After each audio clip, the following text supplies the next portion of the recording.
Hi guys! This is a video tutorial on how to use EaseUS Data Recovery Wizard free, which is simple to use and anyone can use it without data recovery knowledge. From here, I am going to show you how to recover the file. For an example, I'm going to delete these files from a removable drive.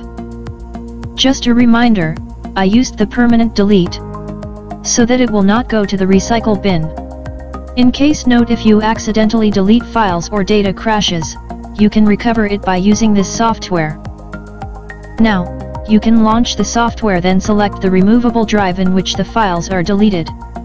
Then, click Scan. Wait until the scan is finished.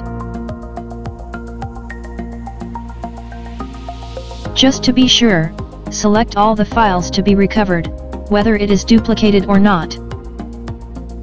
Then, select Recover. Then select the drive path or location where you're going to put the recovered files. And take note, you cannot recover the files and put it on the same drive. It must be on the other drive. You can see the recovered files after the recovery is finished. It will automatically go the selected recovery drive path that you selected earlier. After the files have been recovered, you can now inspect what files is working or not.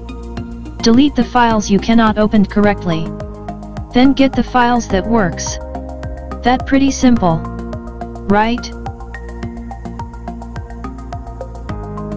To recover more data up to 2 GB, you can share it to your social media sites, by using your accounts such as Facebook and Twitter. You can upgrade it also to Pro version, by choosing what plan works for you.